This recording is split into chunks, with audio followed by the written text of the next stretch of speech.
As we contemplate to see gameplay added in every format of any new generation of consoles, some of us could hardly acknowledge what can go around in any atmosphere of the world we have against to, between the activated characters or either characters we can meet in-game. No matter what the case, these are the saddest stories in video games. Now, Bioshock has its fair share of sad moments, seeing a once talented doctor go into the descent of madness, or seeing Eleanor Lamb gone to great fates just to see her father once again.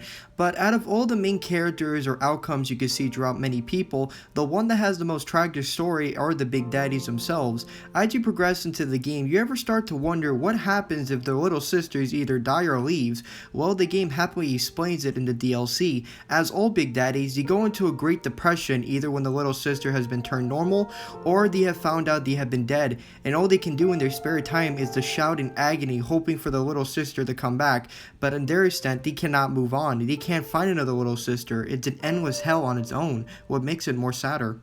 The Walking Dead, by regards by most people and myself, is beyond a masterpiece on every regard. It matches with the global atmosphere and darkness what can go wrong at any moment, like the Walking Dead comic book series, but to see the incarnate of Lee and what Clementine goes through is beyond amazing. How is a father and daughter relationship that I haven't seen gone so well since The Last of Us. But despite the noble outcry, amazing work I have seen in the comics, nothing can formally beat the Walking Dead final episode series as Lee dies right in front of her. As anybody who has paid attention throughout the story, Lee wanted to die back in his hometown along with his family, but however, if Lee decided to die right then and there, no one would be there to protect Clementine. So if anything, Clementine saved Lee's life long before he could have saved hers, what makes this scene more sadder to think about. This one is pretty much of a no-brainer. You can't make the saddest stories in video games without adding a Fallout story into the mix. Now, Fallout, like Bioshock, has its fair share of sad memories throughout the entire length of the franchise, such as a dead raider who mourns his friend, making you justify what happens if you do kill so many raiders that aren't really bad people. Or the tragic story of Billy Peabody, a person who's been locked inside of a refrigerator for 200 years straight. Many people could either find that a bit funny, however, that could be rather scary. Think about it. It feels like you're in a homemade coffin down in the ground and you can't manage to get out. How he's still sane is beyond anyone else. But the true necessary concept that makes a tragic story has to be Sims. What makes them so sad is to think that, are they really people, or they could be just a monster in disguise? Meet Phyllis Daisy. This woman tragically lost her daughter to the custom raiders that always attacked their camp. During of this conquest, it was just her and her grandson. But thanks to many episodes of the stress she had to go through, between how to manage the food, clean water, and providing for her grandson. But tragically, in a few audio logs you can see around their house in the computer, you could rather see she'd been complaining about nightmares happening so much in her life. During one tragic night, she grabbed her shotgun and tragically shot her grandson out of cold blood.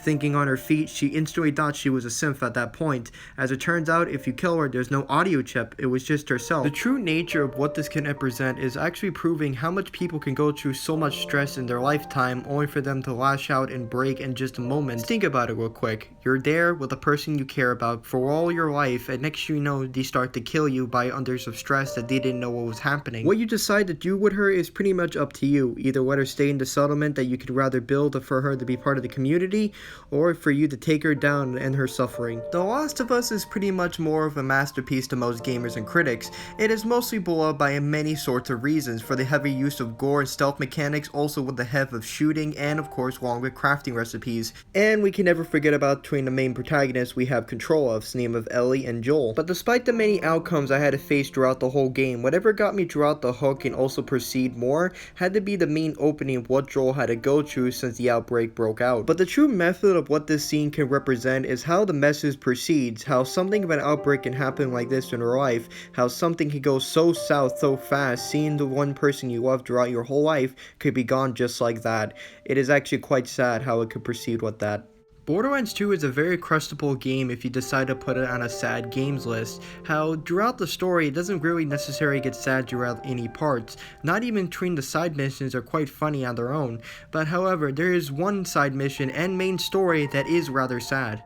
Now, knowing of the fate of Tiny Tina is rather funny on regards knowing how crazy she can get at some times. And as you decide to progress into the game, you manage to find out that Fleshstick, one of the family friends, sold out her family to Hyperion, allowed them to be experimented acted on and also executed by Hyperion officers. So during of this conquest, you rather do feel bad for Tiny Tina, especially at the death of Rowan, how it hit her so hard that she was pretty much in denial of thinking what happened. To even make it more sad, as you decide to progress into the DLC Bunkers and Badasses, she decides to say goodbye to the one person she considered a father figure. And I think that's going to be the end of the video. I hope you guys rather did enjoy it up until now, and if you did, you know what to do. And by the way guys, huge shout out to these fine individuals right here who took the effort of their time and day to check out the channel, including along with my video, and leaving these nice comments that I really do appreciate.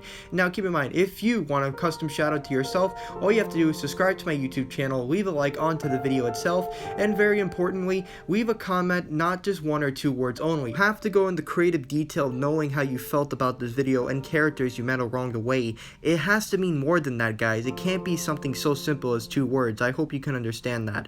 And in any case, I'm Surefire Bloom, and I'll talk to you guys all later. Peace.